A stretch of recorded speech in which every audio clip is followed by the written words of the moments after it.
RC Mode Aventure, toujours à la pointe de la technologie. Et oui, ça change pas. Et oui, aujourd'hui, on va parler d'un truc. On va parler de la compétition que j'ai faite aujourd'hui, enfin ce matin, enfin c'est hier pour vous ou avant-hier. Je sais pas quand est-ce qu'elle va sortir cette vidéo, mais voilà, juste j'ai fait une petite vidéo rapido après le truc. J'ai casé tous les trucs de roulage. Bon, si ça vous intéresse, c'est bien. Si vous intéresse pas, on s'en fout. De toute façon, je gagne pas en rond, mais je partage, voilà.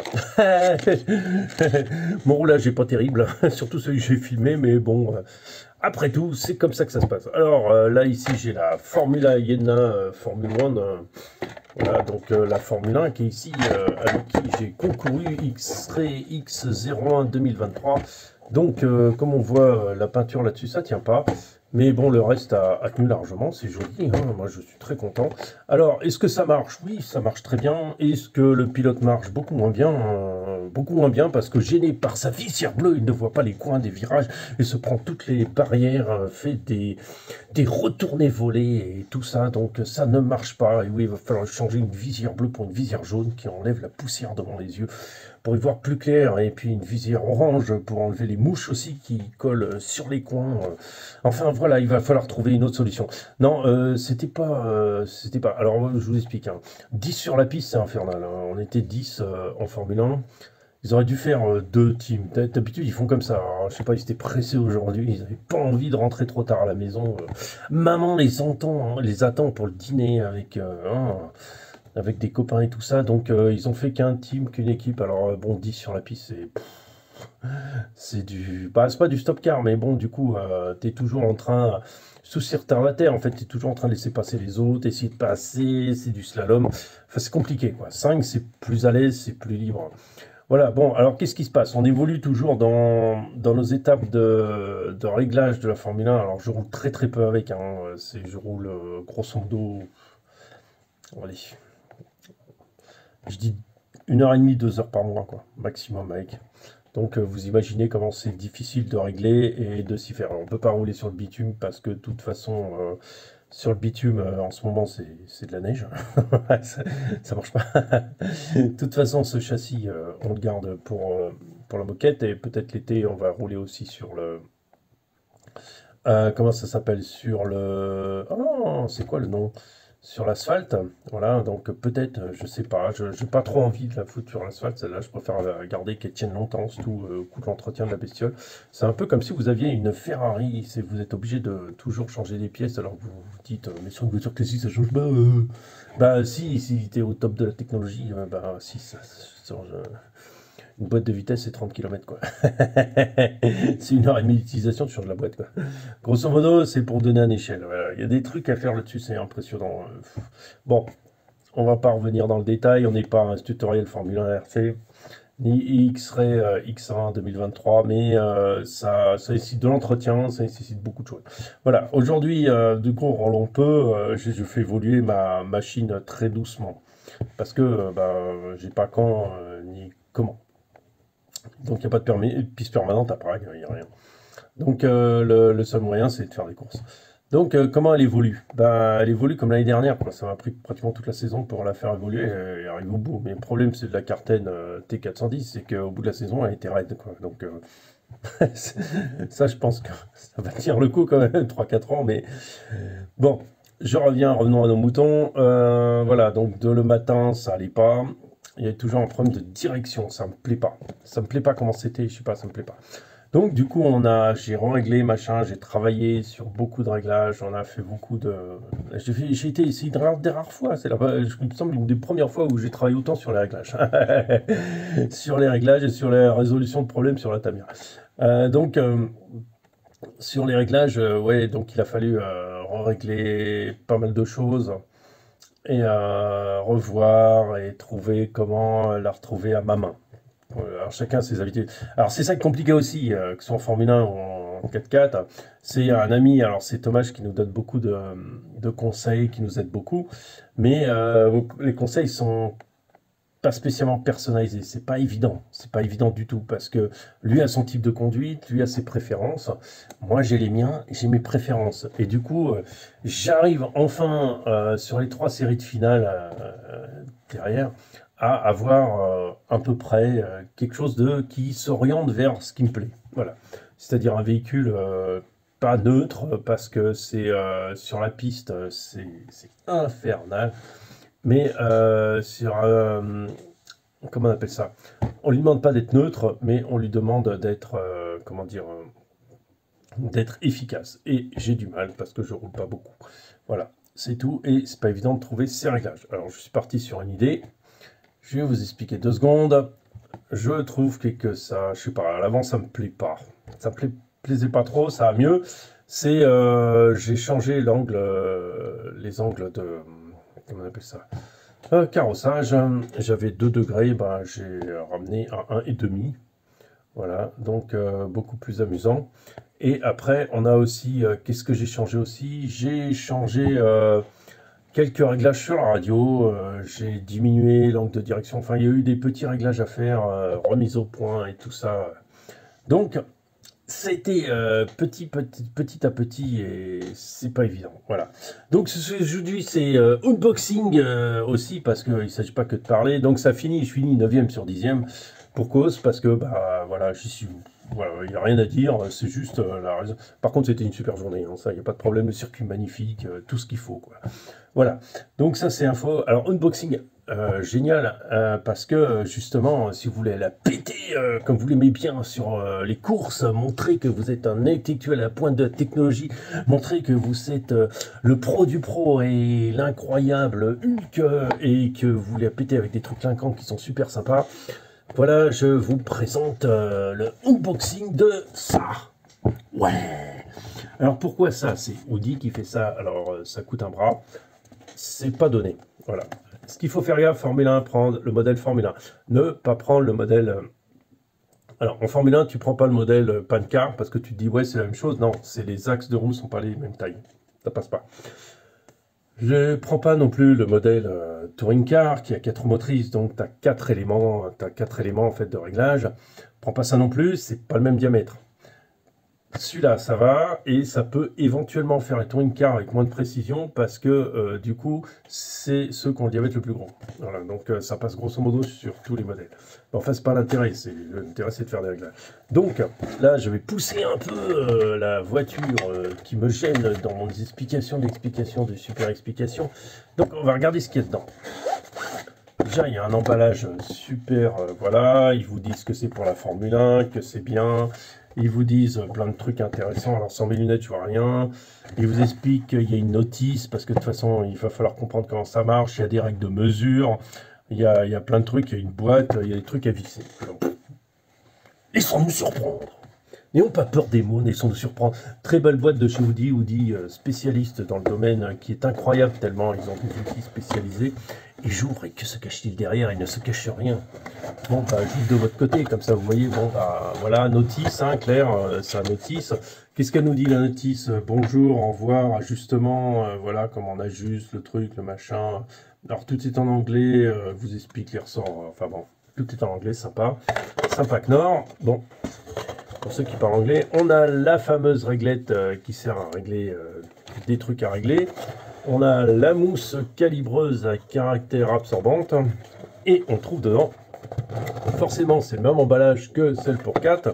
On se retrouve avec que 2. Voilà. Donc on a ces 2 petites réglettes de réglage qui vont se visser. Alors je les mets devant.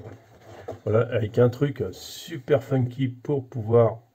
Voilà, mettre les 4, on se retrouve avec un petit sachet de vis comme on aime, et on se retrouve au fond avec les 2 supports.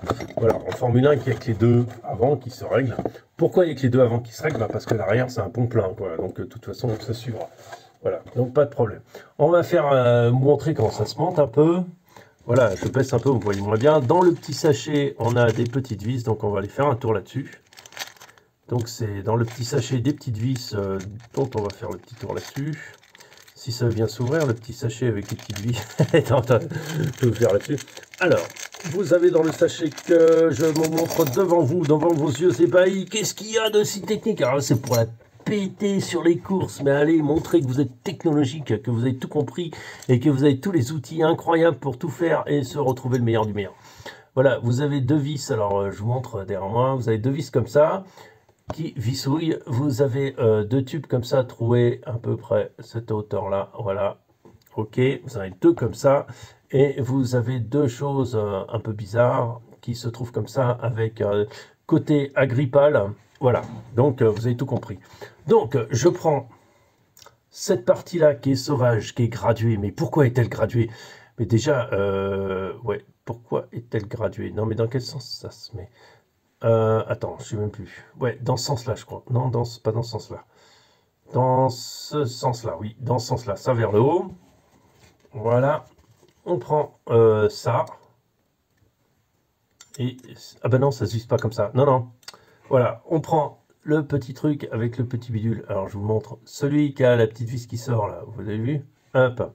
Je le mets dans le petit trou qui est là. Et là, vous allez trouver, juste sur le bord, le petit trou qui va avec. Non, pas là. Où ça? Là? Non, pas là. C'est où? Là, voilà. Là. Putain. Là, là. Des fois, il faut lire la notice. Hein. J'ai pas lu la notice. Donc, vous vissez, vous serrez, ça se balade. Alors, voilà, ça se balance, ça se promène, c'est joli, ça fait tour Eiffel, c'est magnifique, ça fera joli sur votre cheminée. Donc, autre étape, pareil, donc ça, et on recherche le petit endroit où il y a le petit trou, voilà, où on met le petit machin. Donc, jolie déco. Alors, n'oubliez pas que ça doit être à l'intérieur. Voilà. Une fois que vous avez ça, c'est joli, c'est tout beau. Qu'est-ce qu'on peut faire avec ça? C'est le reste des petites billes.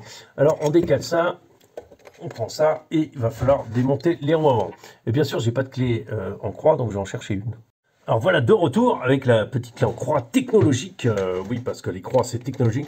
Donc on démonte la roue, hein, bien sûr, hein, comme la technologie l'indique. Donc sur les Formule 1, donc vous avez...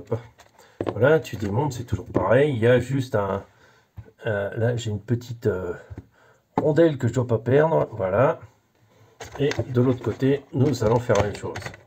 Alors, je suis pas super ultra rapide hein, sur la course. Je suis pas super ultra doué en pilotage, ça c'est clair. Surtout avec ce genre d'engin. Voilà. Donc, cette fois-ci, j'ai longtemps hésité à passer en même temps. Alors, attendez, parce que je ne veux pas perdre les pièces. J'ai réfléchi longtemps à vouloir faire à la fois les camions et à la fois le truc, la Formule 1. Et à la fois, j'ai pas... Parce que la dernière fois, c'était vraiment sauvage, on avait les deux en même temps et ça allait pas. C'était compliqué à mettre en place. Mais là, du coup, ils ont décalé parce qu'ils n'étaient pas tout seuls. Voilà, alors, on est là-dessus. Voilà, on est là-dessus. Là, la bague avec un trou, donc vous voyez là, qui est large, on la met dedans. Ok? On la met de chaque côté. On vient rapprocher ça par là, on passe dans le trou qui est là, tu vois, au milieu là, ça stimule une roue, voilà, on va faire la même chose de l'autre côté. Oh, mais que c'est merveilleux, et avec ça, tu visses comme ta roue. Bon, faut quand même visser, bloquer, quoi, hein, parce qu'il faut quand même bloquer le truc, voilà. Une fois que tu as bloqué ça, bah voilà, tu vas pouvoir, alors, faut bien un truc bien à plat, hein, on est d'accord, hein. Parce que là, sur le revêtement où je suis, c'est pas forcément l'idéal non plus, quoi. Voilà, alors ton passe, tu vas pouvoir lire en bas, là, je lis pas, mais c'est pas grave. Tu vas pouvoir lire l'orientation de tes roues, l'inclinaison de tes roues dans ce sens-là. Et dans ce sens-là, ça va venir plus tard. Ça vient avec le dernier gadget qui s'appelle la raclette, où tu montes. Alors, tu vois, tu as un grand trou là, et tu as deux petites rainures. Deux petites rainures, là, il y a des boulettes, des petites boules, dans lequel tu vas passer dedans, voilà, et tu vas pouvoir régler ta roue. Alors, il va falloir la naviguer de gauche à droite parce qu'une roue se fait après une roue, voilà. Donc, tu vas pouvoir jouer sur tes réglages de pincement et tout ça, plus encore, super intéressant. Donc là, on va sortir la télécommande. Il va falloir régler aussi tes... surtout, il va falloir régler que tes roues, oh, mince, j'ai fait tomber un truc, tournent autant d'un côté comme de l'autre. Et ça, alors, c'est beaucoup plus compliqué. Parce que c'est important que tu aies la même chose d'un côté et de l'autre, ça paraît logique. Alors pour ça, j'enlève ma super carrosserie, j'allume ma super radio. Voilà, alors j'en reviens aussi encore à ça. Euh, je n'ai pas les points technologiques à vous dire, mais si vous faites de la piste, prenez Sanois et sinon, comment il s'appelle voilà, alors, ok, là, la voiture est connectée. Vous voyez, ça tourne comme ça. Donc ça nous permet de voir l'angle qui est en bas, donc on ne voit pas là actuellement. Et avec la réglette que vous posez là, vous tournez d'abord au maximum d'un côté. Après, on vient coller la réglette et on regarde à combien elle est réglée. Là, je suis à 20 degrés à droite. On retourne de l'autre côté. Ok, 20 degrés. Je rapproche la réglette après seulement. Et je m'aperçois que je suis à 20-21, pareil que de l'autre côté. Voilà. Je ramène à 0. Je ramène la petite boule au bout et je regarde quand il est au neutre, l'angle qui m'affiche, c'est l'angle d'ouverture. D'un côté, je pousse de l'autre et je vais avoir l'autre côté, l'autre angle. C'est-à-dire je vais avoir 1,5 et 1,5 de chaque côté d'ouverture. Voilà, ça va vous permettre de le régler. On va pouvoir régler grâce à cette réglette, donc cet angle. On vous tournez, ça va permettre de compenser si un côté tourne plus que l'autre. Et surtout, ça va vous permettre de régler votre dual rate en accentuant pour pas que ça tourne de trop. Voilà. Actuellement, bon, comme je vous ai dit, c'était 20 degrés, pas plus. Voilà, en Formule 1, c'est un standard. Voilà, 18, 20 degrés selon les pistes, hein, selon plus ou moins maniable. Mais 20 degrés, ça suffisait amplement. Ça vous permet un super contrôle et tout ça. Après, la raclette, on n'a plus trop besoin. Ça permet essentiellement ce genre de réglage. Après, on va regarder ici pour travailler les angles, vos orientations comme ça. Et c'est tout, quoi. En fait, ça va vous permettre de régler votre train correctement, sans les roues, sans... Vous êtes complètement collé vraiment au truc, vous aurez des chiffres clairs et vous allez pouvoir régler correctement votre train avant. Pas vous fier à du oui, mais quoi, je sais pas. C'est pas pareil. C'est pas pareil parce que on a besoin sur une Formule 1 ou sur une carte que ce soit là exactement la même chose à gauche qu'à droite. Voilà. Alors pour les Formule 1, c'est des modèles particuliers parce que il faut que ce soit pareil. Par contre aussi quand vous réglez, avant de régler votre tout ce qui concerne la direction, vos biellettes de direction, les deux biellettes que vous avez de chaque côté, il faut qu'elles soient exactement de la même longueur. D'accord? On est d'accord, hein? Si elles ne sont pas exactement de la même longueur, c'est foutu, hein, vos réglages, ils valent rien. Donc d'abord, on règle ça, et après, on règle comme je vous ai montré. Voilà, donc ça vous permet pas mal de choses. C'est assez sympa à utiliser, c'est joli. Normalement, ça se fait avant de rentrer sur la piste. C'est des choses à contrôler. On a aussi autre chose à contrôler. La vidéo va être super longue, mais bon, c'est pas grave. C'est une autre chose à contrôler avant de retourner sur la piste. Alors je range mes petits trucs parce que j'en ai pas besoin. Maintenant, donc j'enlève ça. Alors il y a des supports 3D que vous pouvez imprimer, hein, c'est ça. Vous devez contrôler la répartition des masses si votre châssis a le même poids à gauche qu'à droite. Comment on fait? On va avec un tournevis. On va plus ou moins par là au milieu, là où il y a un trou, là où il y a une vis. On vient prendre appui. On lève la voiture. On reste bien perpendiculaire. On lève comme ça. Et on regarde quand il faut que les roues, deux roues en même temps, tombent en même temps sur la piste. S'il y en a une avant l'autre, il va falloir compenser l'amortisseur opposé derrière, le relâcher un peu ou le durcir un peu, à vous de voir. Voilà, c'est des réglages de base qu'il faut faire à chaque fois qu'on veut monter sur la piste, pour être sûr que votre réglage soit bien. Donc ça, il faut que ce soit monté, prêt à être utilisé. Les réglages comme ça, c'est pas la peine trop d'y toucher, mais sur la piste, ça peut se dérégler et ça peut vous arriver à autre chose. Voilà, bon, la vidéo est assez longue. Je voulais montrer le truc, vous expliquer en gros le bordel, comment ça marche. Bien sûr, c'est pas si simple que ça, mais c'est un très très bon outil, très précis, et ça va vraiment vous aider. Je voulais le faire avec la Tamiya pour rigoler et regarder un peu ce qui se passe, parce que la Tamiya, c'est toujours des angles un peu bizarres. Mais je pense que j'aurais pas envie de le faire. J'ai pas envie de perdre mon temps avec ça. Un de ces quatre peut-être. Et voilà, en tout cas, j'étais très content de cette compétition, même si ça s'est passé comme ça s'est passé. Donc voilà. Donc là, on a toujours les petits carrés jolis qui permettent d'éviter en fait de tirer sur le fil pour enlever vos cosses. Voilà, tout simple. Alors, c'est la Formule 1, ce qui est un peu casse-pied, c'est comment ça, démontage de la batterie qui est un peu casse-bonbon, mais bon, ça prend un peu de temps parce qu'il faut dévisser l'amortisseur et tout ça. Mais c'est très marrant. Voilà, je vous suis à ciao, je vous dis à très bientôt. J'espère que ça vous a plu et puis je vous dis bonne semaine à tous. Salut!